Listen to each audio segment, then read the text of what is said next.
충만하게 하여 주시고 아버지 우리 귀한 성도님들 이곳에 오신 모든 성도님들 마음에 오직 주님의 아버지 놀라운 영광이 아버지 성령 충만하게 하여 주시옵소서.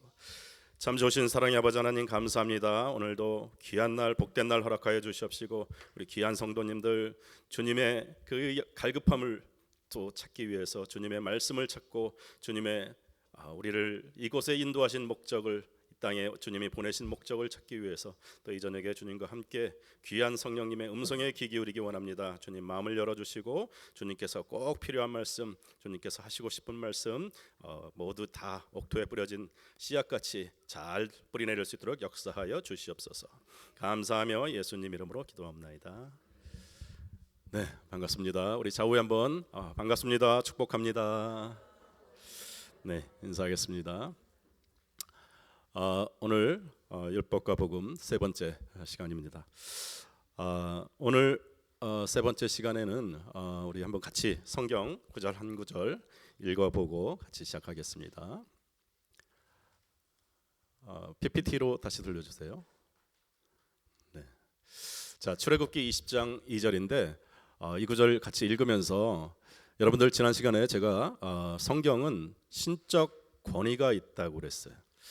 성경이 어떤 윤리책이나 어떤 교훈을 주기 위해서 또 아니면 우리가 필요한 지혜를 얻으려고 이 땅에 하나님이 주신 말씀이 아니고 성경은 하나님께서 여러분 한 분 한 분에게 대화하듯이 주시는 말씀이에요. 우리가 예수님이 우리의 신랑 되시는 예수님이라고 그렇게 말씀을 하시죠. 근데 신부와 신랑은 한 분이에요. 우리가 신부가 여러 명 있거나 그러지 않잖아. 그죠? 그래서 항상 한번 우리 출애굽기 20장 22절 같이 한번 큰 목소리로 같이 읽어보겠습니다. 시작. 나는 너를 애굽 땅 종되었던 집에서 인도하여 낸 너의 하나님 여호와라. 아멘. 저기 보면 나는 너를 애굽 땅 종되었던 집에서 인도하여 낸 너의 하나님 여호와라. 너라고 이렇게 반복해서 강조를 해요. 영어로도 보면 I am the Lord your God 하고 Who brought you out of Egypt 이런 식으로. 그리고 저 히브리어로 너라는 저 단어는 단수로 나와요. 단수로. 복수가 아니고 단수. 한 사람 한 사람에게 이 출애굽기 20장 2절은 모세가 애굽에서 이스라엘 민족들을 다 이끌어내서 시내산 밑에서 모세가 이제 십계명을 하나님 앞에 십계명을 받으려고 시내산으로 올라갔을 때 그 십계명을 모세에게 주면서 우리가 지금 십계명은 우리가 지금 율법을 대표하는 계명이에요. 율법에 613개의 계명이 있는데 그 중에서 하라라고 하는 말이 248개가 있고 하지 마라라고 하는 것이 365개의 계명이 있어요. 그 계명을 줄여서 10개의 계명으로 십계명으로 모세에게 돌판해서 하나님이 십계명을 주셨는데 그 십계명이 시작되는 게 출애굽기 20장 1절부터 쭉 나가는데 맨 처음에 서론적으로 하나님께서 먼저 자기소개를 먼저 하신. 자기소개를 하는데 어떻게 하냐면 나는 너를 애굽 땅에서 종되었던 집에서 인도하여 낸 너의 하나님이다 하면서 1계명부터 시작하는 나 외에 다른 신을 섬기지 말아라. 나의 이름을 망령되이 일컬지 말아라 하면서 그 계명 주기 전에 여러분 한 사람 한 사람한테 바로 나에게 하나님께서 명령으로 주시는 말씀이 이 율법이에요. 계명이에요. 그래서 지난번에 제가 말씀드렸듯이 여러분 한 분 한 분이 너무너무 소중한 하나님의 신부야. 근데 나는 자꾸 그거를 내 마음 깊은 곳에서 내가 너무 무슨 성격이 나는 A형이야 B형이야 이러면서 또 MBTI인가 그거 하면서 자꾸 스스로를 갖다가 긍정적으로 생각하기보다는 자꾸 부정적인 것들을 해서 자꾸 자기 스스로를 겸손히 지나쳐가지고 자기 스스로를 정죄하면서 자기 스스로를 제한하는 경우가 참 많아요. 그래서 내 안에서 나오는 나에 대한 그런 목소리를 여러분 믿지 말라고 얘기했고 또 남들이 나한테 하는 얘기 물론 잘 새겨들으면 안 됩니다. 오직 나의 신랑 되신 하나님만이 예수님만이 우리에게 주시는 그 목소리는 너는 나의 사랑하는 아들이다. 너는 나의 사랑하는 딸이다라는 그 말씀 명심하시면서 한번 계속 강의를 해보겠습니다. 하나님의 관심은 오직 나에게만 있다라는 걸 명심하시면서 계명 하나하나 성경에 나오는 모든 인물들 한 분 한 분 내가 그 자리에 들어가 있어요. 그래서 나한테 하시는 말씀이 되어야 되는 거죠. 그래서 지난 시간에 우리 조상들 또 뭐 이순신 장군, 세종대왕 이런 분들이 있었기 때문에 조상들이 쭉 있어서 우리 증조 할아버지가 있어서 오늘날 여러분들이 이 자리에 있는 거예요. 그분들이 구원을 받았습니까? 안 받았습니까? 잘 모르겠어요. 근데 중요한 거는 여러분들이 지금 이 시간에 이 자리에서 하나님의 은혜로 영원한 생명을 정말 세상 그 어떤 것으로도 바꿀 수 없는, 세상의 그 많은 재산, 그 많은 명예, 그 많은 권력으로도 살 수 없는, 솔로몬이 그 많은 재산과 그 많은 권력과 그 많은 지혜로도 헛되고 모든 것이 헛되다고 했던 이유가 이 영원한 생명이 없는 것을 깨달았기 때문이에요. 언젠가는 자기도 모든 것이 다 죽음 앞에 하나님 앞에 가야 된다는 것을 알았기 때문에 모든 것이 헛되어서 전도서 12장 1절에는 너는 젊은 날에 내 창조주 하나님을 기억하라 라고 고백을 하면서 60살도 채 안 돼서 59살에 죽었어요. 또 중국 최초의 통일 왕국이었던 진나라의 진시황 알잖아요. 우리 잘 많이 들었잖아요. 그 진시황이 나이 들어가는 게 너무 마음이 아파가지고, 왜냐하면 천하를 다 통일하고 모든 것을 다 가졌는데 나이 들어가는 게 너무 억울해가지고 불로초를 신하들 다 시켜가지고 불로초를 찾아오라고 그랬어. 근데 불로초를 결국 못 찾았죠. 그리고서 고작 49살에 또 진시황도 죽습니다. 우리 조상들이 또 우리 역사에 유명한 이런 분들이 어떻게 됐고 안 됐고는 그건 하나님의 소관이에요. 여러분들 신경 쓰지 마세요. 근데 분명한 거는 여러분이 오늘 이 자리에서 2026년 2월 25일 이 자리에서 하나님을 만나고 또 이렇게 귀한 하나님이 우리를 이 땅에 보내신 목적이 무엇이고 율법이 무엇이고 복음이 무엇인가를 우리가 함께 나눌 수 있다는 것이, 여러분은 정말 자다가 일어나서 할렐루야를 불러야 돼요. 너무너무 귀한, 정말 귀한 그러한 자리고 하나님 앞에, 그래서 감사함으로 늘 하나님 앞에 감사함으로 나가야지. 하나님 불공평하지 않아요? 누구는 아프리카에 있는 아이들은 왜 그럴 이야기를 할 만큼 여러분들이 갖고 있는 그 은혜가, 그 생명이 얼마나 소중한 것이라는 것을 여러분들 만약에 예를 들어서 뭐 시한부 정말 불치병에 걸렸다. 그런데 누가 정말 귀한 특효약을 나한테 이렇게 줬는데, 아니 옆집에 있는 누구는 병 걸렸는데 누구는 또 그럴 이야기를 할 여유가 없잖아. 그죠? 여러분들이 생명에 대해서, 하나님이 주신 이 영원한 생명에 대해서 정말 깊이 묵상하시고 정말 얼마나 감사하시느냐에 따라서 이 성경이 얼마나 소중한 신적인 권위, 나에게 주시는 그 하나님의 말씀이 얼마나 소중한 것인지를 깨닫게 되는 것입니다. 성경은 이런 베이스에부터 시작을 해야 돼요. 우리는 도저히 하나님을 알 수가 없어요. 하나님은 우리를 창조하신 분이에요. 근데 개미가 있다고 치고, 개미나 하루살이가 있는데, 하루살이가 만약에 내가 내일 무엇을 아침에 일어나면 어디를 가야 되고 무슨 신방을 가야 되고 어디 디보션을 해야 되고 이런 스케줄을 이 하루살이가 안다고 생각을 해요.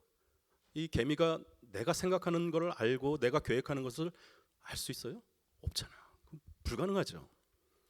근데 나는 이 개미를 만들 수 있는 능력이 없어. 나는 개미를 만들 수 있는 재주가 없는 사람이야. 나하고의 개미하고의 거리가 만약에 한 100년 정도 된다 그러면, 하나님은 우리를 창조하신 분이에요.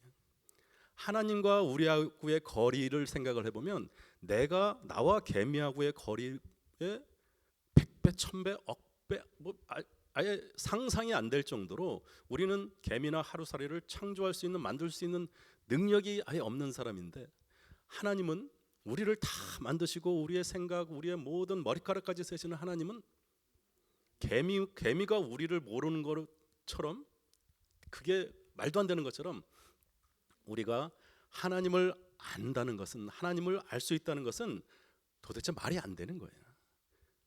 그래서 하나님께서 우리에게 계시를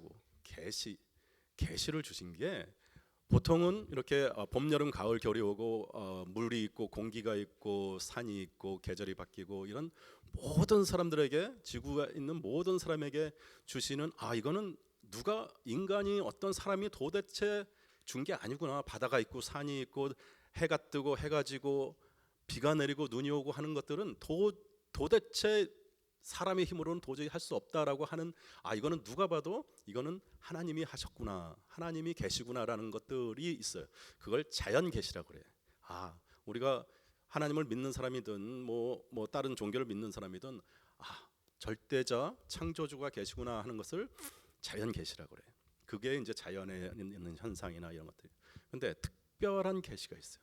특별한 것이, 가끔 저 중동 지방에 이렇게 보면 정말 이슬람, 그 탈레반, 그 막 이런 아프가니스탄 이런 마을에 간증을 하는데, 예수님을 전혀 알지 못하는 그런 곳에서 꿈에 예수님 같은 사람이 나타나 가지고 복음을 가르쳐주고 했던 그런 간증을 몇 번 듣는 경우가 있어. 그런 꿈이나 아니면 가끔 또 환상 중에 주님의 음성을 듣고 그런 분들이 있어요. 그런 것들이 특별한, 아주 특별하다 그래서 특별 계시인데, 가장 특별한 계시 중에 가장 특별한 계시가 뭐냐면 성경이에요. 성경, 창세기부터 요한계시록까지 성경 66권을 특별한 하나님의 계시, 하나님이 우리에게 주시는 말씀이, 도대체 우리가 도저히 하나님의 마음을, 하나님의 뜻을, 하나님의 의도를 알 수 없기 때문에 이 성경을 통해서 하나님이 우리에게 하나님의 마음을, 하나님의 계획을, 하나님이 우리를 왜 이 땅에 보내시고 또 어디로 가게 하시는지를 알게 하신 것이 성경이 특별한 계시입니다. 근데 우리는 아까 저 출애굽기 20장 2절에 보면은, 나는 너를 애굽 땅 종되었던 집에서, 집이라는 단어가 뭐냐면, 우리가 모두가 다 죄인들이었잖아. 아직 우리가 죄인이었을 때 예수님께서, 그리스도께서 십자가에 못 박힘으로써 우리에 대한 하나님의 사랑을 확증하셨노라. 그리고 아직 우리가 애굽에 노예되었을 때 하나님께서 우리를 일방적으로 모세를 불러서 노예에서 끌어내셨어. 자유를 주셨어요. 근데 우리는 어떤 사람들이냐면요, 아직도 그래서 우리가 교회 와서 세례받고 하나님을 알고 그래서 이제 죄가 없어진 사람들이냐? 그렇지 않다는 거죠. 오직 의인은 믿음으로 살리라 할 때 이신칭이라고 의인으로 칭함을 받는다는 거예요. 우리는 아직도 새카만 죄인이에요. 아직도 우리의 마음 가운데는 교만과 탐욕과 모든 것들이 와 있어. 근데 우리가 예수님의 그 십자가를 바라볼 때, 예수님의 보혈의 피로 우리를 하얀 옷을 입혀주신 거예요. 그래서 어떨 때는 또 우리가 또 쓰러져, 또 죄짓게 되고, 또 마음속에 시기 질투도 나오고, 계속 우리는 넘어졌다 또 다시 일어나고, 예수님 십자가 바라보고 다시 일어나고 하는 것이 우리의 죽을 때까지 아마 그래야 돼요. 근데 우리는 그러한 죄인이지만 예수 그리스도의 십자가 그 능력 때문에 우리는 죄사함을 받은, 의인이라고 칭함을 받은 죄인들이야.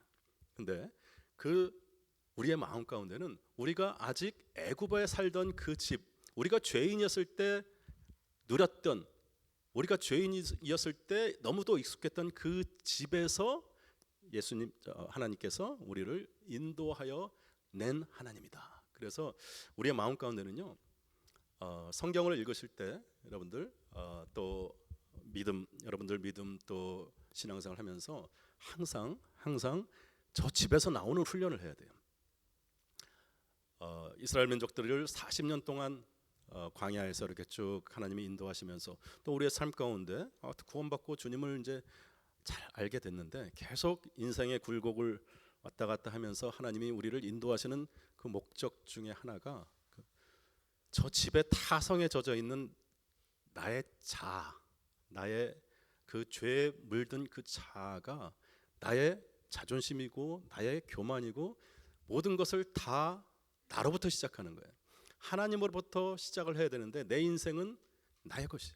그래서 내가 하나님 없이도 자유로우려고 그랬고 하나님 없이도 안식하려고 그랬고 하나님 없이도 내가 내 인생 멋지게 살아보려고 하는 그것이 아담과 하와가 맨 처음에 시작했던 선악과를 따먹는 죄의 본질이었어요. 그래서 여러분들 항상 이 종되었던 집에서 종되었던 나의 자아에서부터 나오는 그런 훈련을 해야 하는 것입니다. 제가 잠깐 간증을 좀 하겠습니다. 저도 혹시 여러분들 이 사진에서 혹시 뭐 얼굴 같은 게 이렇게 보이나요? 보이는 사람 손 들어보세요. 안 보이는 분, 안 보이시는 분 몇 분 있고 조금 있으면 또 보이기도 하고 그럴 거예요. 이게 이 사진이 저 중국의 그 평원을 이렇게 말 타고 가다가 겨울에 이 눈이 왔어. 눈이 왔다가 눈이 좀 햇볕에 이제 녹고 그래가지고 까만 부분은 눈이 녹은 맨땅이고 하얀 부분은 눈이 아직도 쌓여 있는 이런 거를 사진 작가가 찍은 거래요. 근데 이 사진 작가가 하나님을 믿고 싶은데 예수님을 믿고 싶은데 이제 누구에게 전도를 받아서 복음을 듣고 해서 하나님을 믿고 싶은데 하나님이 안 믿어주는 거예요. 그래서 말 타고 카메라 하나 메고 이 눈 쌓인 그 중국 대륙을 쭉 말 타고 가면서 하나님 앞에 기도를 했답니다. 하나님의 얼굴을 예수님의 얼굴을 한 번만 내가 볼 수 있다면 내가 주님을 믿겠습니다. 그랬더니 이제 마음 가운데 음성 가운데 카메라를 들어서 저 벌판을 눈 쌓인 벌판을 찍어라 그러고 찍었대. 찍고 집에 와서 이제 그 현상을 해보니까 이제 저 사진이 됐다는 거예요. 저는 20대 중반에 시카고 쪽에서 한 3년 있을 기회가 있었는데요. 처음에 이제 기숙사에 와가지고 한국에서 와가지고 학교 기숙사에서 있으면서 매일 미국 음식만 이렇게 먹다 보니까 너무 근데 그 마을은 이렇게 뭐 한국 사람들도 학생들밖에 없었고 그래가지고 한국 음식을 먹을 기회가 전혀 없었어요. 6개월 동안. 근데 한 학기가 끝날 때쯤에 저희 그 학교 이제 대학원 선배가 자기 집에 가면은 라면도 끓여주고 김치도 주고 밥도 주겠다. 그래가지고 얼마나 그 소리가 반갑든지 그래가지고 이제 금요일날 저녁에 그 선배 집을 갔어요. 갔더니 저 또래 남자애들 여자애들이 이렇게 몇 명 한 대여섯 명 같이 온 거야. 와가지고 진짜 라면도 주고 뭐 무슨 뭐 막 음식을 많이 차려서 아주 신나게 오랜만에 정말 맛있게 먹었어요. 먹고 났는데 이제 주섬주섬 치우더니 이제 성경 공부하는 시간이라고 그러더라고요. 근데 그 전에도 뭐 제가 어렸을 때부터 하나님에 대해서 아니면 성경에 대해서 뭐 전혀 못 들어본 건 아닐 거 아니에요. 근데 저는 한 번도 제 친구들이 무슨 교회 가자 무슨 얘기를 하고 성경에 대해서 얘기를 하면 얼마나 제가 그 디베이트 같은 거를 하는 걸 좋아하는지 이거는 이래서 그거는 사입이다. 그거 믿으면 안 된다. 네가 의지가 약해서 그렇지 너를 믿고 살아야지 왜 그런 데다 시간 낭비하고 쓸데없는 소리 하지 말고 가서 공부나 해라. 이런 식으로. 그리고 제가 어렸을 때부터 이제 산수나 수학이나 뭐 이런 화학 같은 거 공식 딱 넣어서 딱딱 떨어지는 이런 과목을 참 잘했고 좋아하기도 했어요. 그리고 뭐 숨은 그림 찾기나 뭐 이런 것들 하면 낱말 맞추기 하면은 제가 친구들 중에서 제일 먼저 막 찾아 1등하고 막 그랬는데 저 그림을 이제 그 성경 공부를 한다 그래서 요한복음을 그때 이제 1장부터 시작을 하는 거예요. 뭐 그래도 아무리 뭐 성경 공부 아니라 무슨 신학자가 와서 강의를 해도 내가 뭐 나는 전혀 움직이지 않을 요동치지 않을 자신이 있었기 때문에 아이고 뭐 밥 먹은 뭐 대가로 이렇게 좀 뭐 한두 시간 같이 공부하지. 그런데 재밌더라고. 또 또래들 모여가지고 이제 뭐 이야기도 하고 뭐. 그래서 어쨌든 뭐 별 큰 감동 없이 한 시간이 이제 이렇게 지났는데 끝나고 이제 화장실을 가려고 하다 보니까 그 선배 집 벽에 거실 벽에 저 사진이 이렇게 붙어 있는 거예요. 그러면서 이제 그 밑에 조그만 글씨로 중국의 사진 작가가 뭐 이런 얘기를 쭉 써 있어. 그러더니 친구들이 옆에 있는 그 학생들이 이렇게 보더니 여기가 눈이고 여기가 코고 여기가 뭐 수염이고 막 이래. 근데 안 보여. 저한테는 저 안에 있는 예수님의 얼굴이 안 보이는 거예요. 그래서 그런가 보다. 그러면 뭐 좀 지나면 보이겠지 하고 한 주 또 가면 이제 계속 저 벽에 붙어 있는 저 사진 액자를 보면서 이제 신경이 조금씩 쓰이니까 그 다음 주 가서도 또 음식 식사하고 또 성경 공부하고. 근데 나는 온통 내 생각은 저 그림에 가 있는 거예요. 그래서 앞에 가서도 계속 이렇게 쳐다보고 하는데 안 보여. 진짜로 이게 뭐 어디가 그냥 오히려 저 이렇게 까맣게 생긴 게 꼭 여우 주둥아리 막 같기도 하고 안 보이는 거야. 그렇게 3개월이 지나고 6개월이 지나고 이제 겨울쯤 돼가지고 요한복음이 이제 끝나고 한 학기가 끝났어. 끝나니까 저거를 내가 이제 계속 안 보인다 그러니까 이제 막 설명도 해주고 뭐 그러더니 뭐 또 옆에서 뭐 다른 친구들은 죄가 많을수록 저기 잘 안 보인다 이거. 그래서 내가 좀 찔리기도 하고. 근데 그 선배가 계속 이제 안 보인다 그러니까 저거를 하나 사진을 카피를 해가지고 액자에 넣어가지고 저한테 이렇게 줬어요. 그래서 이제 그때부터 저거를 제 방에 이렇게 TV 위에다 제일 잘 보이는 데다 걸어놓고 저 사진을 이제 보기 시작을 하는 거예요. 계속 날마다 아침 저녁으로. 그거 안 보여. 그래도 안 보여. 그래서 어떨 때는 사진을 뭐 옆으로 돌려서 걸기도 하고 나중에 막 오기가 생기잖아요. 이게 별거 아닌데. 근데 공부도 해야 되고 뭐 그러는데 저것 때문에 신경이 쓰이니까 그냥 잊어버려라. 저거 뭐 그냥 다 착시 현상이 있을 수 있고 다 그런 거니까 그렇게 신경 쓰지 말아라 그러는데 신경이 안 쓰입니까? 그래서 계속 근데 거짓말같이 그 다음 해 겨울까지 1년 반 동안을 못 본 거예요. 저 사진을. 그래가지고 1년 반이라 그래가지고 그냥 저 사진은 그냥 내가 안 보이니까 그냥 사람들이 그냥 그렇게 이야기하는 거고 저기에는 아무것도 없는 그런 농담 비슷한 그런 거 아닌가 하고서 이제 거의 잊어버리고 이제 그 다음 해 겨울이 됐는데 새벽에 이제 잠이 깨가지고 화장실을 가려고 그러는데 갑자기 뭔가가 이렇게 안개같이 뭐가 이렇게 싹 지나가는 것 같은 거예요. 그래서 깜짝 놀라가지고 그 자리에 딱 서서 한참 있었어. 그랬더니 서서히 이 그림이 사진이 얼굴이 쫙 올라오는 거야. 그때 뭐 그냥 몸에 이렇게 소름 돋듯이 이렇게 쫙 그 자리에서 막 움직일 수가 없어서 한동안 그때 깨달았어요.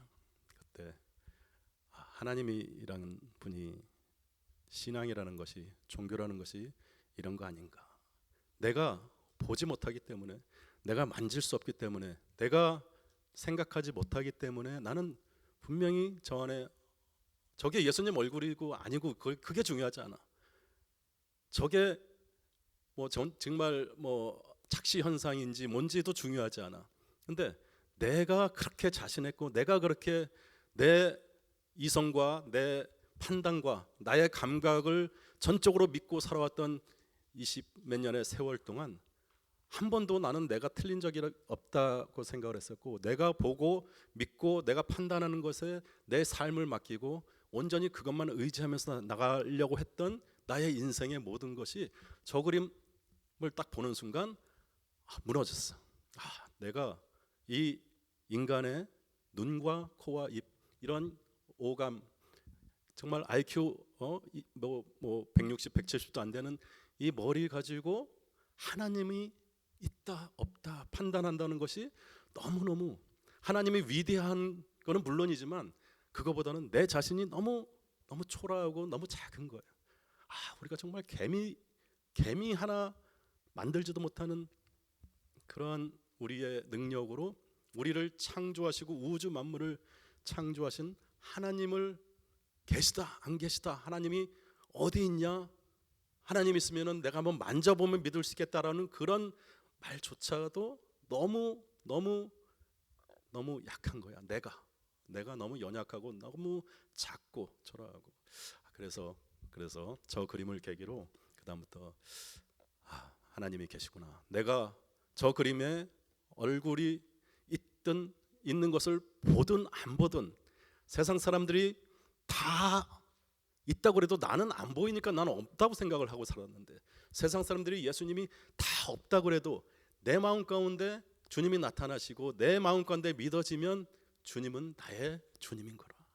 그거를 깨닫게 되면서 나의 판단과 나의 이성과 또 나의 감각에 의지하는 믿음이 아니구나라는 것을 깨닫게 되면서 저 그림을 계기로 처음 제가 주님 앞에 겸손하게 무릎을 꿇는 그런 계기가 됐던 적이 있습니다. 우리의 집 애굽의 종되었던 나의 자아, 우리가 그 자아가 좋은 자아면 괜찮은데 종되었던 집이에요. 우리 여러분 모두 한 분 한 분이 죄의 타성에 젖었던 그 집에서 나올 수가 없어. 하나님이 태초에 하나님이 천지를 창조하셨다는 창세기 1장 1절을 우리가 항상 머릿속에 넣고 시작을 해야 되는 게 뭐냐면, 내가 만들어가는 세상이라고 생각을 해서 그래요. 내가 하나님같이 지혜롭게 되고 내가 하나님보다 더 위에 있어서 내가 하나님도 나의 요구에 맞는, 나의 필요에 맞는 하나님만 내가 골라서 믿고 싶어요. 그리고 하나님이 좋은 일을 해주시면 할렐루야. 근데 좀 안 좋은 일이 생기거나 좀 힘든 일이 생기면 하나님이 날 버린 것 같고, 그러니까 내가 주인이야. 내 인생의 주인이고 모든 삶의 처음부터 끝까지 다 내 거야. 그게 아니라는 거예요. 우리들은 전부 다 애굽의 종되었던, 죄의 종되었던 나의 자아에서 나와야 돼. 그래서 40년 동안 광야에서 훈련시킨 것이 뭐냐면, 여러분들 왜 이제 저거 바꿔주셔도 됩니다. 왜 여리고성군을 7번을 돌라 그래요, 하나님이. 그래서 하루에 한 바퀴씩 또 7번 7일 날은 7바퀴를 돌라. 그 7바퀴를 돌라 그래. 주님이 하신다라는 걸 보여주시려면 그냥 쭉 니네들 잘 봐 하면서 할렐루야 소리 질러 그러면 그냥 와장창창 무너질 수도 있는 거야. 왜 일주일씩 돌고 돌아서 7일째 돌고서 그게 무슨 일주일에 무슨 비밀이 있을까? 돌았을 때 그게 뭐예요? 순종이에요. 주님께서 원하시는 거는, 우리에게 요구하시는 거는 광야에서 순종을 원하셨던 거예요. 아말렉 군사들이 막 쳐들어오는데 모세가 손을 들면 이기고 손을 내리면 지고, 여호수아는 막 계속 똑같이 싸우는데 손을 들면 이기고 손을 내리면 아말렉 군사들이 이기고. 이게 무슨 말이에요? 싸움은 우리가 하는 게 아니라는 거예요. 광야 40년 동안 한 번도 우리 하나님께서는 이스라엘 민족들을 너희들 전투 훈련해, 창검술 배우고 또 전략을 짜고 해서 그런 훈련을 시킨 적이 성경에 찾아보면 하나도 안 나와요. 하나도 안 나와. 뭐예요? 오직 하나님 앞에 순종하는 것. 바로 너희들이 애굽에서 종되었던 그 집에서 나오는 훈련, 나의 죄된 나의 자아로부터 나와서 내가 싸우는 게 아니라 하나님이 싸운다는 그 훈련을 40년 동안 시키시는 거예요. 그래서 우리의 삶 가운데 우리가 이 계명을 주시면서 하나님께서 우리에게 너는 나 이외에 다른 신을 섬기지 말라 하면서 율법을 쭉 주시는데, 그 율법의 그 근간도 뭐냐면, 내가 하나님을 나의 주인으로 섬기는, 내가 나의 모든 것이 다 하나님. 우리가 이 십계명 나중에 자세하게 설명을 드리겠지만, 나의 행동으로 뭐 도둑질하지 말라, 뭐 살인하지 말라 하는 그런 게 아니라 너의 그 자아를 바꾸라는 거예요. 우리의 행동이 아니라 우리의 마음가짐을 하나님 앞에 올려드리라는 것이 십계명이고 모든 율법의 근간이에요. 율법을 주신 거는, 그래서 예수님께서 네가 다른 여자를 보고 생각만 해도 벌써 간음한 것이다 라고 말씀하시고, 예수님께서 이웃을 형제를 미워만 해도 살인한 거다. 그게 잘 처음엔 와닿지 않는데 그게 무슨 말씀이냐면 직접 내가 사람을 죽이지 않아도 내 마음 가운데 저 형제를 미워만 해도 살인한 거하고 똑같다는 것이 뭐냐면 하나님의 계명 가운데는, 하나님의 율법 가운데는 나의 마음가짐, 내가 미워하는 마음, 내가 죽이고 싶은 마음, 그런 마음만 가지고 있어도 벌써 살인한 자고 간음한 자이기 때문에 그런 마음가짐을 바꾸라는 것이 계명의 근간이 되는 거예요. 그래서 우리는 불가능해. 율법은 지키라고 주는 것이 아니라 지킬 수 없습니다. 저는 그래서 죄인입니다.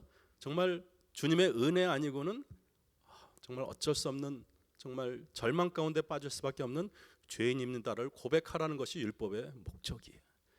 그 율법을 우리는 어떻게든 지켜보려고 바리새인들, 또 어떻게든 그 대제사장들, 사두개인들 지켜보려고 지금도 유대인들은 그렇게 하는데 도저히 지킬 수 없다. 그래서 하나님이 우리를 이 땅에 예수님을 보내주신 것이 복음이잖아요. 그래서 이 복음을 깨달으라고 성경 66권을 우리에게 주셨는데 그 성경이 바로 우리에게 주신 하나님의 특별한 계시인 것입니다. 그래서 우리가 도저히 하나님을 알 수 없어서 특별한 계시로 우리에게 주셨고, 또 이 성경이 우리에게 어떻게 하면 그래서 왜 이 성경의 목적이 과연 무엇인가? 성경을 우리에게 주신 그 목적, 하나님의 뜻을 우리에게 전달해 주고자 하는 그 목적은 성경이 오실 예수님, 또 오신 예수님을 우리에게 증거하고 있어요. 성경의 뜻, 하나님의 뜻은 바로 예수 그리스도라고 말씀을 드렸습니다. 그리고 성경은 율법을 우리에게 가르쳐 주기 위한 것이 아니라 율법으로 인해서 우리는 영원히 죽을 수밖에 없는 죄인, 율법으로 인해서 우리는 소망이 없는, 영원히 죽을 수밖에 없는 그러한 우리의 위치를, 우리의 본전을 깨닫고 예수님 바라보라고 하는 것이 성경의 목적이에요. 그죠? 우리 다시 한번 PPT 좀 띄워주시면 감사하겠습니다.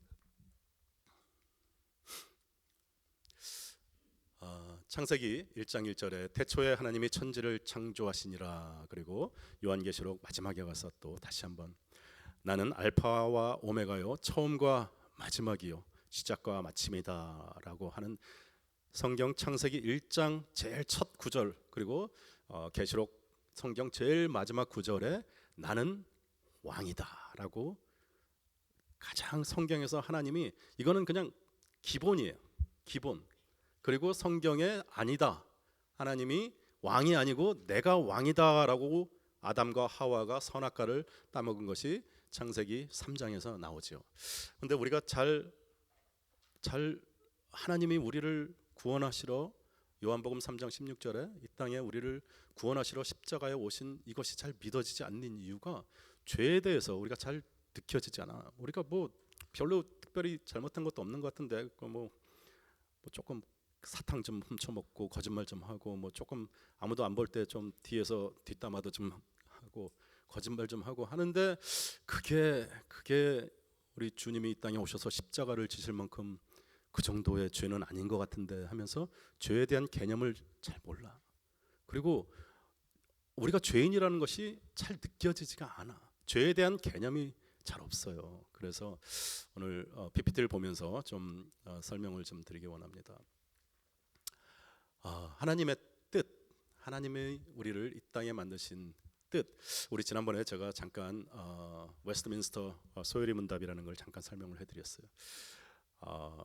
영국의 1640년에 빅토리아 여왕이 모든 신학자들, 모든 학자들을 다 모아서 과연 사람이 이 땅에 있는 목적이 무엇인가라는 이 웨스트민스터 교회의 모든 신학 서적, 모든 유대 구약 다 합쳐가지고 연구를 했을 때 제1항에서 첫 번째에서 하나님은 우리의 사람의 제일 되는 목적은 하나님을 영화롭게 하고 또 하나님을 영원히 즐거워하는 것이다라고 이야기를 하는데, 하나님을 영화롭게 한다는 것 지난 시간에도 잠깐 말씀드렸지만 하나님의 뜻에 맞게 하나님을 사랑하고 서로 사랑하는 것, 그것이 하나님을 영화롭게 하는 것이고, 또 그를 영원히 즐거워하는 것은 내가 하나님의 자녀, 하나님의 아들이고 딸이다라는 그 신분에 대한 그러한 것을 정체성을 깨닫고 하나님께 감사함으로 기뻐함으로 나가는 것이 영원히 즐거워하는 것이에요. 하나님의 그런 뜻, 성경에 나오는 하나님의 뜻은 과연 무엇인가? 그래서 보니까 지금도 유대인들 그 비즈니스를 같이 하시는 분들은 좀 알 거예요. 유대인들은 그 문지방에 집도 그렇고 그 사무실도 그렇고 이 문 옆에 이 쉐마 이스라엘아 들으라는 그 히브리어 이거를 거기다 붙여놓고 들락날락 할 때마다 그거 만져가지고 뽀뽀하고 뭐 정말 아주 저 신명기 6장 4절에서 5절 말씀, 이스라엘아 들으라, 우리 하나님은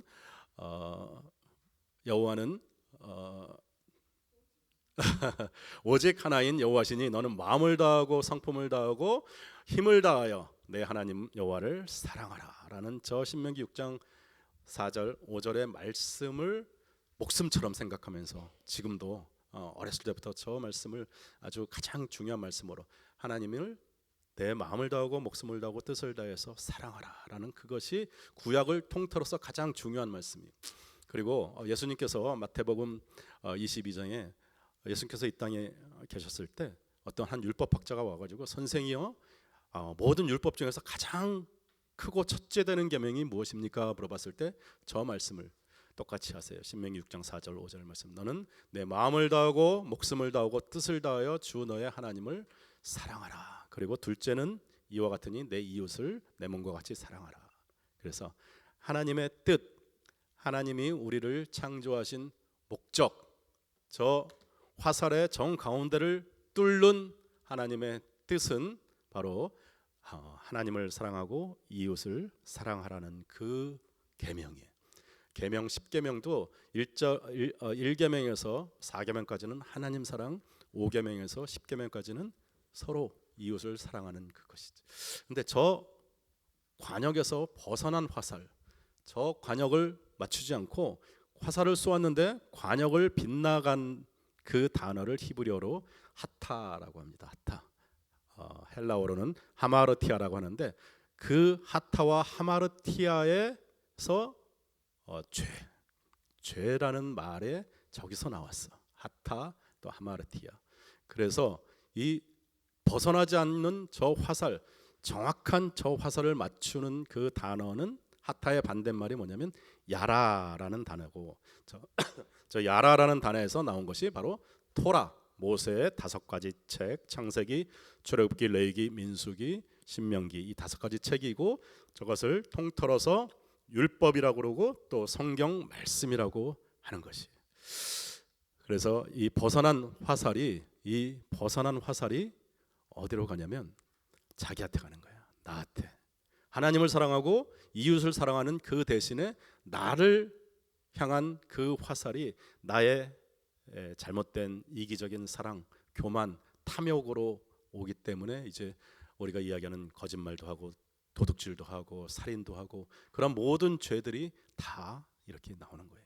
그래서 죄의 열매들이에요. 지금 이야기한 그러한 동성연애, 무슨 살인, 강도, 모든 죄라는 세상의 모든 죄라는 죄는 다 저런 거예요. 신선한 과일을 냉장고에 잔뜩 사놓고 고기도 사놓고 다 그리고 냉장고에 전기 코드가 꽂혀 있어야 되는데 전기 코드가 빠졌어. 하나님이라는 전기 코드가 빠진 냉장고를 가득 과일과 야채를 넣고 사놓고 문을 닫아놨어. 전기는 끊어졌어. 코드가 뽑혀 있어. 그리고 시간이 지납니다. 일주일이 지나고 한 달이 지나고 6개월이 지나고 1년이 지나면 저 안에 과일이며 고기며 모든 것이 얼마나 더럽게 썩어서 그 안에 얼마나 지저분한 그 병균들, 기생충들 두글두글 저 모습이 죄의 모습이에요. 우리가 지금 아무리 흉한 그런 죄들 앞으로 더 심한 죄들이 나올 거예요. 하나님을 모르는 그런 사람들은 냉장고 전기 코드가 빠진 것 같은 정말 엄청난 죄들을 앞으로도 더욱더 만들어갈 것입니다. 그래서 로마서 6장 23절에는 죄의 본질은 잘못된 빗나간 화살이 자기 자신을 쏘는 그것이 죄의 본질이고 또 죄의 열매는 그러한 우리가 밖으로 나타나는 그러한 죄들이에요. 근데 죄의 결과는 죄의 삭스는 사망이다라고 로마서 6장 23절에 이야기하고, 또 로마서 3장 23절에는 모든 사람이 죄를 범하였음에 하나님의 영광에 이르지 못하였다라고 이야기하고, 또 로마서 3장 10절에는 의인은 없나니 하나도 없다라고 이야기합니다. 여러분들, 죄의 결과가 죽음, 방금 죽음이라고 그랬는데, 이 죽음은 히브리어로 무트라고 합니다. 무트는 뜻이 뭐냐면 진리를 알게 된다, 진리가 이루어진다라는 뜻이. 우리도 한 번도 우리는 죽어본 사람이 없기 때문에, 근데 딱 우리의 육신이 숨이, 우리의 영이, 우리의 영혼이 우리의 육체를 떠나가는 그 순간 우리가 비로소 깨닫게 되는 거예요. 이것이 죽음이구나. 이것이 우리의 육체와 하나님과의 영원한 단절이구나. 우리의 영이 어디로 가는가, 그것을 깨닫게 된다고 하는 히브리어 단어, 죽음이라는 단어가 바로 무트입니다. 이 죽음은 두 가지 종류의 죽음이 있어요. 죽음은 육신의 죽음이 있죠. 육적인 죽음. 이거는 우리의 육신과 우리의 영이 단절된 것을 이야기해요. 근데 이거는 괜찮아요. 우리 모두 다 주님을 만나고, 또 우리가 거듭나고, 또 이 땅에서 또 나이가 들든 나이가 안 들든, 건강하든 병이 걸리든 사고로 일찍 가든, 누구나 한 번쯤은 육신의 죽음을 맞이해야 돼. 그래서 이거는 그냥 또 받아들일 수가 있어. 근데 중요한 거는 뭐냐면 바로 영적인 죽음이에요. 영적인 죽음은 우리의 영혼이 하나님과 영원히 단절되는 것을 이야기하는 거예요. 이 영적인 죽음 때문에 죄가 무서운 거예요. 육적인 죽음은 그냥 성경에서도 그냥 다 잔다 그래요. 예수님이 다 잔다 그래요. 그 죽은 나사로도 그렇고, 그 야이로의 딸, 그것도 가서 달리다 그럼 소녀야 일어나라, 그리고 잠자는 애를 깨워. 나인성 과부의 아들도 일어나라 하면서 그냥 예수님이 다 깨워요. 그리고 나사로를 살리고 이런 사건에 대해서 예수님께서는 또 성경에서도 그냥 그래서 나중에 또 나사로가 어떻게, 우리는 죽은 자가 살아나면 얼마나 큰 사건이에요. 성경에서는 그거에 별로 많은 부분을 할애하지 않습니다. 오직 예수님의 십자가만 계속 향해서 달려가는. 근데 무서운 거는 그 육적인 죽음은 그냥 자는 거야. 자다가 주님이 호령소리, 나팔소리 불면 이제 다시 일어나는, 그것이 바로 육신의 죽음인데, 죄가 무서운 것은 저 영적인 단절, 영적인 죽음 때문에 그래요. 우리가 육신을 입고 이 땅에 사는 동안 단 한 번만 기회가 있어요. 우리가 어떻게든 사고로 됐든 병에 걸렸든 이 땅에서 육신을 벗는 그날은, 만약에 그때까지 우리가 주님을 모르고 십자가의 진정한 의미를 모르면 두 번 다시 천년 만년 다시 돌아올 수 없는 것이 바로 영적인 죽음. 영원히 하나님과 우리의 영혼이 단절되는 것을 이야기합니다. 그것이 어떤 사람은 지옥이라고 부르고, 그것이 어떤 사람은 또 뭐로 부르고 하는데, 여러분들 공황 장애가 있거나 아니면 좀 정신적으로 하나님을 이렇게 좀 떨어져 본 사람은 저것이 얼마나 무섭고 또 얼마나 큰 위험인지 알 거예요. 이 영적인 단절, 이것 때문에 죄가 무서운 거예요. 그래서 우리가 복음을 듣고 주님을 알 수 있고, 주님께 예배하고 찬양하고, 우리가 복음이 어떤 것인지 그냥 내 입으로 시인해서 나는 주님이라고 부르기 때문에, 나는 세례 받았기 때문에, 나는 믿는 신자이기 때문에, 나는 직분을 받았기 때문에가 아니고, 정말 내가 내 삶을, 내가 애굽에 종되었던 그 집, 내가 갇혀있던 죄의 집, 내가 하나님보다 높아지려고 하는 나의 자아에서 철저하게 나오고, 내가 예수님 때문에, 내가 주님의 십자가 때문에 이제는 내 삶이 내 것이 아니고 하나님 것이고, 내 삶이 나를 스스로를 내가 다스리는 것이 아니라 하나님이 내 삶을 인도하시고 다스린다는 그 순종의 고백이 우리로 하여금 영원히 우리의 영이 하나님과 함께해서 하나님의 시간에는 시간이 없어요. 하나님은 공간도 창조하셨고 또 시간도 하나님에게는 또 창조 피조물로 하나님이 만드신 거기 때문에 하나님의 개념에는 시간이라는 게 없기 때문에 영원이라는 것이 영원한 생명이라는 것이 우리의 생명이 이 순간부터 계속해서 하나님과 같이 동행을 하는 것입니다. 그래서 예수님께서 이 땅에 오셔가지고 계속해서 이 단절과 반대되는 연합, 나는 포도나무여 너희는 가지니 너희가 내 안에 붙어 있으면 많은 열매를 맺는다 하면서 이 포도 송이들이 저렇게 풍성하게 열리는 그 비유를 자주 쓰셨어요. 하나님은 하나님과 또 성자와 성부, 성령 삼위일체로 늘 이렇게 연합하셨죠. 우리의 생명이 예수님의 영, 하나님의 영과 연합해 있는 것이 바로 생명인 것입니다. 네, 그래서 이 싸움이에요. 우리는 하나님이 왕인가 내가 왕인가, 이 싸움에서 우리가 모든 것들을 다 하나님 앞에 이렇게 내려놓고 하나님이 나의 삶도 나의 믿음도 나의 구원도 하나님이 이루어 주시옵소서 내려놓는 그 훈련을 하는 거예요. 우리 또 천국에 가면은 어떤 상급이 기다리고 있을까 하면서 자기가 좋아하는 걸로 또 천국에 가서 무슨 뭐 10고를 다스리고 무슨 이런 이야기 뭐 길에는 뭐가 다 깔려 있고 그런 얘기를 하는데, 그것도 천국에 대한 소망도 내가 원하는 것이 거기에 있었으면 좋겠는 거예요. 근데 천국은 하나님이 다 통치하시는 그것을, 하나님의 영광만 나타나는 것을 천국이라고 그래요.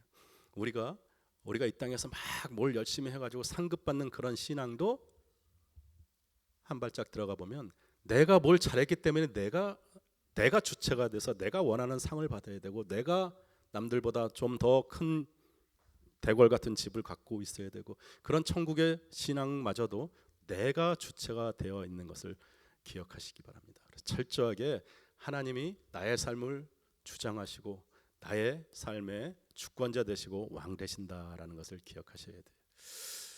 선악과에 대해서 잠깐 설명을 좀 드리겠습니다.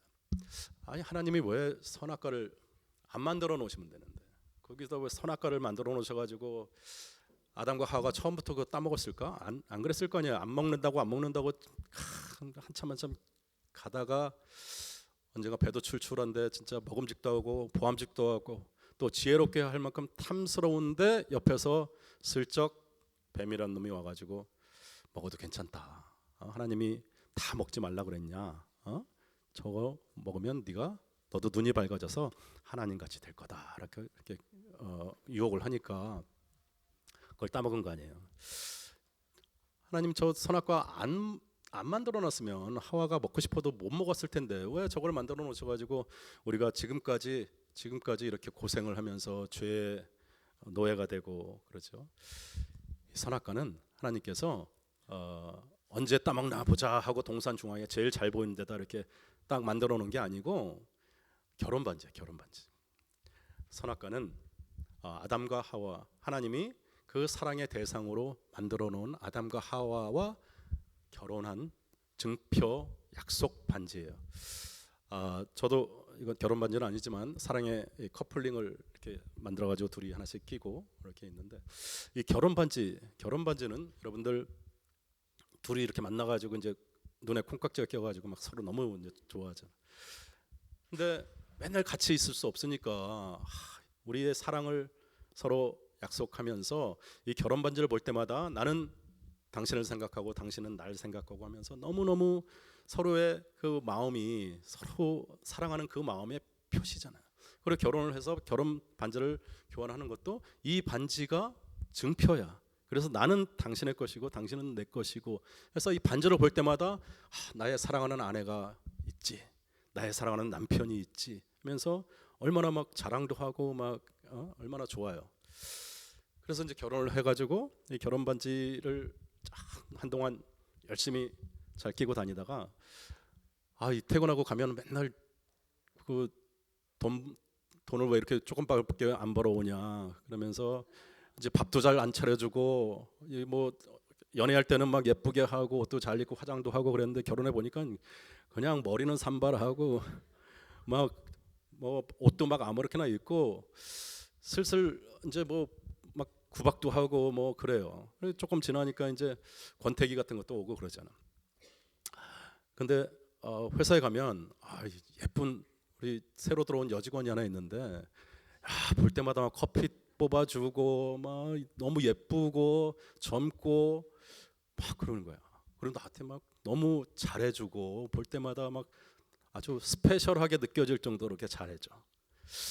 집에 가면 그 아내가 보이는데 잠자고 일어나지도 않고 맨날 막. 근데 회사 가면 너무 예쁜 우리 여직원이 있고 어느 날 슬쩍 반지를 빼고 그리고 그 여직원하고 이렇게 이 선악과라는 게 처음에 하나님이 우리에게 사랑의 대상으로 아담과 하와를 만들고 내가 항상 네가 가장 잘 보이는 동산 중앙에 저 선악과를 보면서 항상 나를 기억해라. 내가 밤이든 낮이든 항상 네가 보는 저 선악과를 보면 내가 너와 사랑하는 사이다. 나는 너의 아버지, 너는 나의 사랑하는 딸, 아들인 것을 기억해라라는 이 사랑의 증표 결혼 반지였어. 근데 어느 날 시간이 한참 지나고 보니까 내가 너무 속박돼 있는 것 같아. 너무 자유가 없는 것 같아. 그러면서 뱀이 저 선악과를 보면서 선악과 따먹지 말라 그랬지? 그렇지 않아. 저거 따먹으면 네가 더 자유롭게 너 하나님한테 구속받고 너 자유가 없는 것 같은데 저 선악과를 따먹으면 너 혼자도 얼마든지 자유롭게 될 수 있고 안식할 수 있고 하나님과 같이 지혜롭게 될 수 있어라고 하는 것이 그 하나님과의 그 사랑의 그 정표가 비로소 선악과를 반지를 빼듯이 선악과를 따먹게 되는 거예요. 그러면서 우리에게 하나님과 같이 되려는 따먹지 말라는 걸 따먹어서 말을 안 들어서 그런 것이 아니라 내가 하나님 없이도 자유롭게 되고 내가 하나님 없이도 안식할 수 있고 하나님과 같이 피조물인 내가 하나님과 창조주 하나님과 같이 되리라.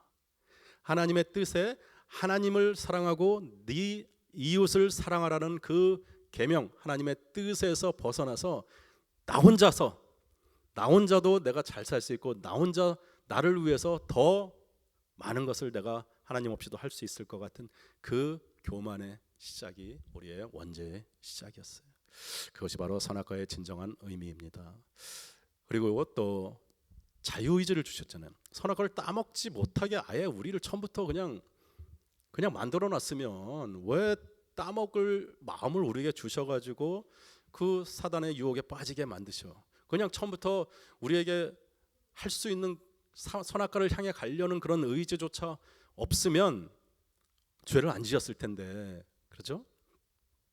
그래서 이 자유의지 가지고도 또 뭐 많은 그런 이야기들을 하는데, 저희가 이제 플로튼에 맨 처음에 이사 왔을 때 우리 딸이 한 4살, 5살 이럴 때였어요. 근데 어느 날 우리 교회 앞에 그 애견 샵에 우리 집사람하고 같이 갔나 봐요. 구경하러 갔다가 그래서 조그만 저런 요끼 조그만 사이즈 저걸 보고 전화가 왔어. 저거를 사야 된다는. 근데 비쌌어요 그때 또. 그래서 안 된다.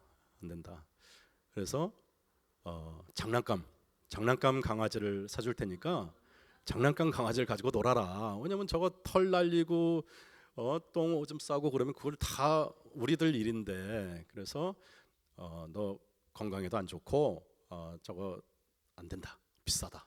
그래가지고 이제 장난감 강아지를 사줬어. 조금 가지고 노는가 싶더니 그 다음날 그냥 휙 집어 던져버려요. 하나님은 우리를 장난감으로 로봇으로 만들지 않으셨어요.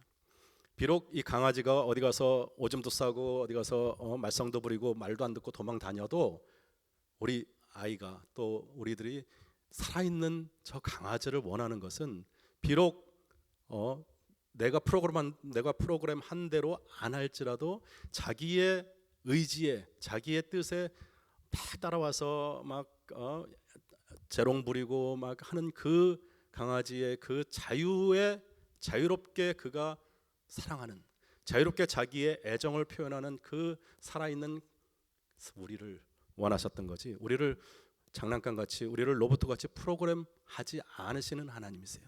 우리가 죄를 지을 거를 하나님께서 아셨을까요?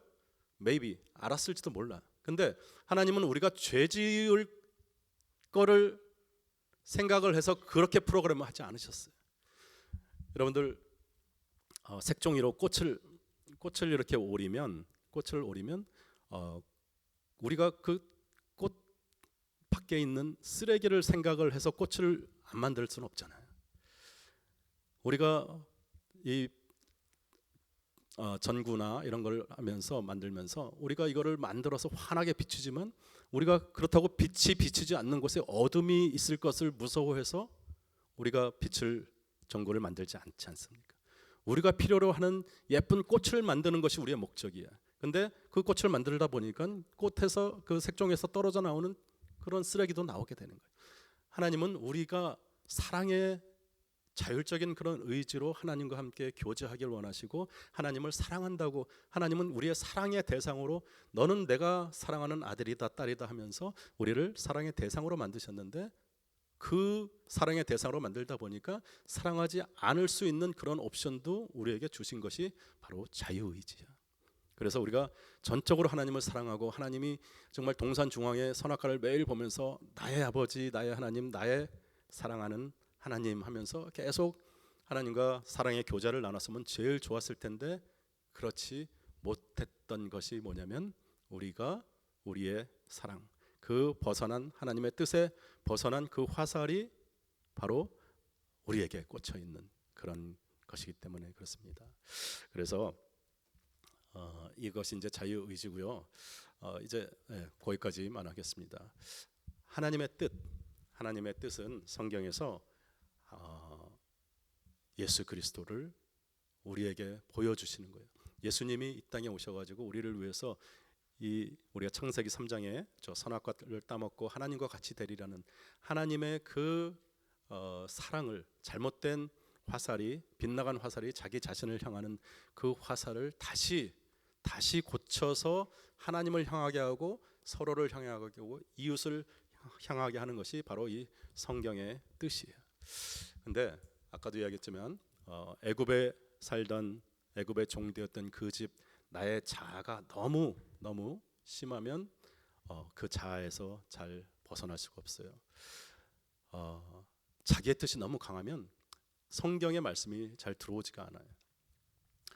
어떤 권사님이, 연세가 70, 80쯤 된 권사님이 이제 날씨도 좋아지고 이제 봄날이 됐어, 한국에서. 그러니까 좀 예쁜 이제 좀 옷을 입고, 겨우 내내 움츠르고 있었는데 예쁜 옷을 입고 좀 화장도 좀 화사하게 하고 이렇게 좀 밖에 나들이를 가려고 이렇게 나왔는데 조금 이제 동네에서 나와서 길로 쭉 걸어가는데 뒤에서 누가, 어떤 중년의 남성 음성이 묵직하게 같이 가 처녀 그러더라고. 그러니까 내가 오늘 너무 젊게 입고 나왔나? 그러면서 잘못 들었나? 하면서 이제 또 이렇게 걸어간 거야. 걸어갔는데 뒤에서 또 한번 같이 가 처녀 하면서 부르는 소리가 들리는 거예요. 그래서 이제 저 좀 기대를 하면서 좀 천천히 갔어. 마음이 좀 콩당콩당하면서 천천히 갔는데 조금 있다 보니까 뭐가 이렇게 그 소리가 뭐 쭉 오는데 보니까 어떤 생선 장사가 니아까를 쭉 끌고 오면서 갈치가 1,000원 그러더. 여러분들 내 뜻이 너무 강하면 성경에서도 하나님의 음성이 들리기보다는 내 뜻을 성경을 통해서 자꾸 이야기하려고 그래요. 성경을 통해서 하나님의 뜻은 예수님인데 자꾸 내가 나의 생각에 맞게 해석을 하다 보니까 자꾸 그 소리가 안 들려. 그래서 성경의 뜻은 분명한 것은 예수님이 우리를 위해서 이 땅에 오셨는데 그 예수님의 생명, 그 생명을 우리는 정말 아까 말씀드렸듯이 정말 이 죄라는 것이 얼마나 끔찍하고 무서운 것인지 그것을 깨닫는 자만이 이 영원한 생명의 가치를 깨닫는 것입니다. 부자 청년이 청년인데 어렸을 때부터 율법을 다 지켰어. 그리고 또 관원이야. 그래서 이 예수님한테 일부러 와가지고 선생이요, 내가 어떻게 하면 영생을 얻을 수 있겠습니까? 물어보는 거예요. 그게 뭐야? 와서 자랑하는 거예요. 자기가 어렸을 때부터 율법을 다 지킨 정통 유대인 바리새인이고, 내가 구제도 많이 하고 헌금도 많이 하고 11조도 많이 하고, 내가 또 사회적으로 이렇게 또 성공한 사람이야. 근데 예수님한테 와가지고 선생이요, 내가 어떻게 해야 구원을 얻겠습니까? 물어보니까 예수님께서 네가 율법을 다 지켜라, 다 지키고 네가 또 열심히 구제를 다 해라라고 말씀을 하시니까, 내가 벌써 율법을 어렸을 때부터 다 지켰습니다라고 얘기해요. 그러니까 예수님께서 그러면 너의 있는 재산을 다 팔아서 가난한 자들에게 다 나눠 주어라라고 얘기를 해요. 그러니까 이 청년이 재산이 많은 거로 근심하며 그 자리에서 떠나갔어. 영생의 가치는 이 부자 청년에게 예수님이 그 재산이 필요해서 달라고 하는 것도 아니고, 네가 두 주인을 섬길 수 없으니까 너 재산 잘 관리하고 너 하나님 앞에서 열심히 헌금도 하고 그래라 하는 그런 교훈도 아니고, 네가 너의 그 전 재산을 주고 바꿀 수 있을 만큼 네가 과연 그 영생의 가치를 아느냐라고 물어보는 거예요. 바로 이어서 그 부자 청년 관원의 이야기가 있고, 바로 이어서 마가복음의 21장에 10장의 29절의 말씀에는 이어서 아비나 어미나 전토나 밭이나 모든 것을 다 이 세상에서 버린 자만이 영생을 얻는다고 이야기를 합니다. 그게 영생의 가치예요.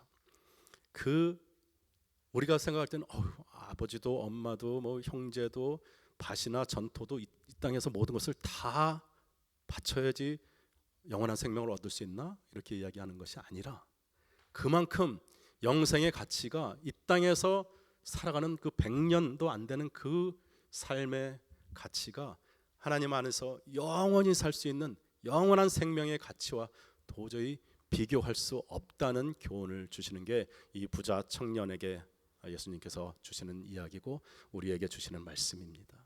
그래서 그 영생을 사모하는 그 사람들이 이 땅에서 모든 것을 다 버리고 아메리칸 드림 다 놓고 선교지 가서 열심히 영혼 구원하는 거예요.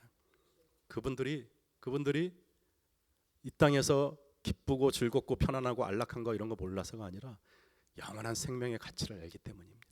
그리고 그 영원한 생명의 가치는 우리가 죽어서 천국에 가서 누리는 것이 아니라 이곳에서 오늘부터 지금부터 하나님과 동행하는 것이 영원한 생명이 꾸준히 이어지는 거예요. 그 하나님의 위로와 그 하나님의 평강과 그 하나님의 나라를 바라보는 사람의 그 가치관은 세상의 어떠한 화려한 것, 세상의 어떤 그런 물질이나 나를 충족시키는 그런 개념이 아니라, 내가 이 땅에서 얻고 싶은 것, 이 땅에서 누리고 싶은 나의 관점, 내가 애굽에서 종되었을 때 묵었던 나의 집이 아니라 영원한 하나님의 나라, 하나님의 관점에서 하나님이 무엇을 원하시는지, 정말 이 땅에서 총리가 되든, 이 땅에서 다니엘이나 느헤미야가 그 바벨론에서 그 몇 대에 걸쳐서 그렇게 총리가 되고 막강한 권력을 누리는 것이 그들에게 전부가 아니었다는 거예요. 그것이 하나님이 우리에게 보라는 거예요. 성경 인물들을 통해서, 요셉을 통해서, 다윗을 통해서, 또 솔로몬을 통해서 어떤 것이 가장 값어치 있고 어떤 것이 우리에게 하나님이 주시는 가장 큰 선물인가. 이 땅에서 내가 조금 갖고 움켜쥐고 이 땅에서 나는 여기서 총리를 할 거야, 여기서 나는 재산을 모아서 내 큰 성을 쌓을 거야 했을 때 그 성이 언젠가는 태풍이 오고, 언젠가는 창수가 나고, 언젠가는 바람이 불어서 모든 것이 다 날아가는 그때, 우리의 마지막 때, 우리의 생명이 강건하면 80이요 그 강건한 그 세월도 100년을 넘기지 못하는 그 생명 가운데 이 땅에서 세상 것만 바라보면서 잊지 말고 하나님의 관점에서, 태초에 하나님이 천지를 창조하신 알파요 오메가이고 시작이고 마침이고 처음과 나중 대신 하나님의 관점에서 네가 갖고 있는 거 다 포기하라는 거 아니에요. 여러분들 뭐 다 목사 되고 다 선교사 되고 다 놓고 뭐 기도 굴에 들어가서 맨날 기도만 하라는 거 아니에요. 여러분들 갖고 있는 거, 여러분들 소중한 가족들 또 물질들 얼마나 중요하고 좋은 거예요. 그것들 마음껏 누리시되 그것 때문에 영원한 생명, 하나님을 바라보지 못하는 그런 실수를 범하지 말라는 거예요.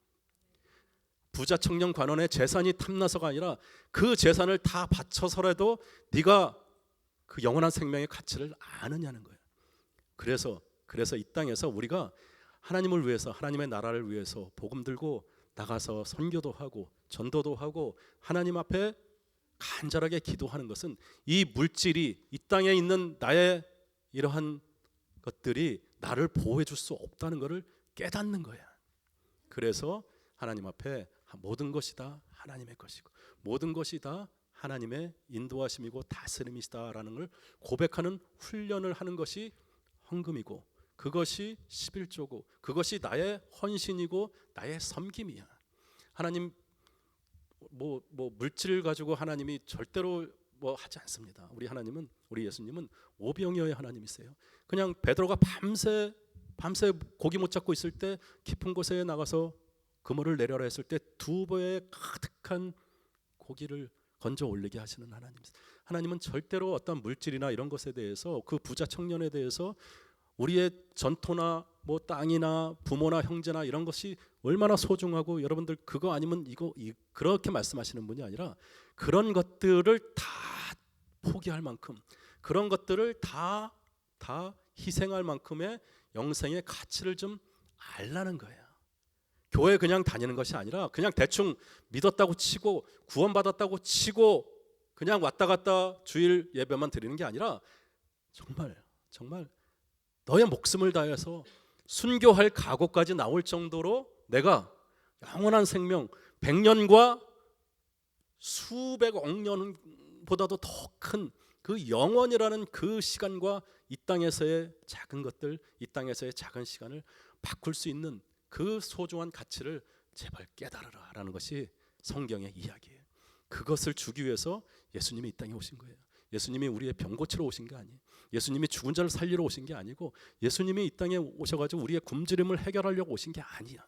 예수님은 한 가지, 십자가만 바라보시고 오셨어요. 십자가만. 그리고 그 십자가를 향해서 끝까지 주님이 달려나가시고 이제 다 이루었다라고 십자가에서 마지막으로 말씀하시면서 이제 우리한테 그 십자가 바라보고 따라오라고 하시는 거예요. 근데 우리는 손에 가진 게 너무 많아. 우리는 이걸 놓으면 안 될 것 같아. 그래서 끝까지 주님 나는 요만큼만 가겠습니다. 내가 만든 하나님, 내가 원하는 하나님은 나에게 복 주시고 나에게 건강 주시고 우리 자녀들 잘 되게 해주시고 거기까지만. 그리고 나 죽으면 하나님 천국 가게 해주세요. 그런 하나님 없어요. 그건 여러분들이 만든 하나님이에요. 여러분들이 만든 하나님까지도, 십자가까지도 여러분들이 우상으로 만든 하나님, 그런 하나님은 없다. 여러분들이 영생에 대해서, 영생의 가치에 대해서 정말 나의 모든 것을 다 드리고 나의 모든 삶을 다 드려서 내가 주님의 마음을, 하나님의 뜻을 알 수 있다면 그것이 그 12 제자가 주님을 따라갔던 그 제자의 길이고 주님께서 가장 그 마음에 합한 그 타겟의 가장 가운데 명중하는 하나님의 뜻에 맞는 하나님 마음에 합한 자의 삶을 살아가는 것이기 때문에 그 길로 오라 그러는 거예요. 그래서 그 길이 바로 예수님이 나는 길이요 진리요 생명이다라고 말씀을 하시는 거예요. 그 생명의 길을 따라서 오늘도 우리가 기도하면서 또 이 땅에서 편안하고 안락함 좋아요. 그런 것 누구든지 다 좋고 그런 것들 다 필요하고 중요한데 그것 때문에 우리가 본질을 놓치지 말자. 그것 때문에 우리가 생명, 영원한 생명을 놓치는 그러한 실수를 범하면 안 되겠다라는 것이 성경에서 이야기하고 싶은 하나님의 뜻입니다. 이 하나님의 뜻을 사단이 사단이 막 방해를 해. 그리고 우리 현대 교회에서도 많은 것들이 물질로, 많은 것들이 성공으로, 많은 것들이 안락함으로, 풍요함으로 자꾸 이렇게 강조를 함으로 하나님의 십자가에 대해서 자꾸 우리로 관심이 멀어지게 하는 거예요. 예수님이 공생애 40일 금식을 하시고 왔을 때 사단이 시험을 했죠. 이 돌로 떡을 만들어 먹어라. 그리고 높은 데에 올라가서 뛰어내려라. 그리고 온 천하를 다 보여주면서 너에게 다 주겠다. 그게 예수님에게 왜 시험이 돼요? 예수님은 당연히 돌로 떡을 만들어 드실 수 있는 분이고, 높은 데에서 떨어져도 천사들이 다 시종을 들을 거고, 그리고 온 천하가 다 예수님 거예요. 근데 그게 시험이고 유혹이 됐던 거는 이 사단이 그런 거 다 주고 하나님의 아들로서 많이 다 누리시고 온 천하를 다 주님 다스리시되 십자가의 길로는 가지 마십시오라는 것이 유혹이고 시험이었어요. 예수님께서 말씀으로 사단아 물러가라 그러고 다 쫓아버리셨는데, 그 사단이 오늘날 우리에게 와서 돌로 떡을 만들어 먹어라. 그리고 높은 곳에 네 이름을 높이 걸고 명예롭게 인기 이런 거를 너에게 가득하게 하고 온 천하를 다 가질 만큼 많은 것을 다 소유하되 십자가 바라보지 말고 십자가 길로 가지 말고 즐겨라. 네 인생 네 거야. 너 자유할 수 있어. 하나님 없어도 네 인생 얼마든지 멋지게 만들어갈 수 있어 하는 것이 사단의 시험이고 사단의 유혹이에요. 제발 십자가 바라보지 말고 영원한 생명이란 그런 구원 이런 얘기 하지 말고 그냥 풍요롭게 너 자녀들 교육 잘 시키고 건강하게 오래오래 이 땅에서 잘 살면 돼 라는 것이 사단의 유혹이에요. 그 꼬임에, 그 유혹에, 그 시험에 빠지지 말기 바랍니다.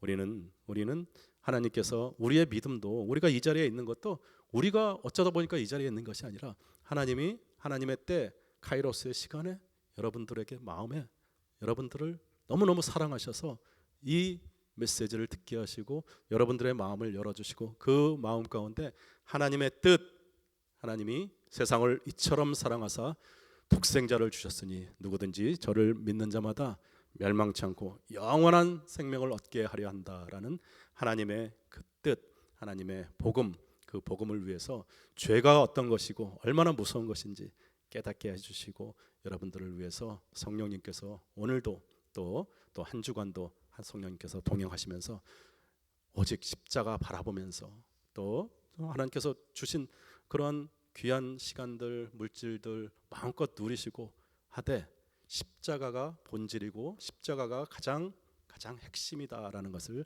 기억하시는 우리 귀한 우리 성도님들 다 되시기를 주님의 이름으로 축원합니다. 잠깐 기도하겠습니다.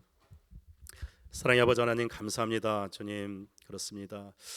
성경은 주님께서 이 안타까운 주님의 마음을 우리에게 전해주시기 위해서 주님의 뜻을 전해주기 위해서 예수 그리스도를 우리에게 전해주기 위해서 주님 이렇게 66권의 많은 성경 가운데 주님의 말씀을 우리에게 허락하여 주시고 또 깨닫게 해주시니 감사합니다. 주님, 세상 살면서 필요한 것들, 중요한 것들 많이 있지만 그 중에서 가장 중요한 것이 우리 주님의 영원한 생명 주신 십자가 보혈인 것을 기억하게 하시고 또 내가 나의 삶의 주인이 아니고 오직 주님이 나의 삶의 주인이시고 나를 인도하고 또 나를 다스리시고 가장 좋은 곳으로 인도하시는 우리 주님인 것을 늘 기억하며 한 주간도 또 승리하는 우리 귀한 성도님들 다 될 수 있도록 축복하여 주시옵소서. 감사하며 축복하며 예수님 이름으로 기도합나이다. 아멘. 우리 주님께 영광의 박수. 감사합니다. 감사합니다.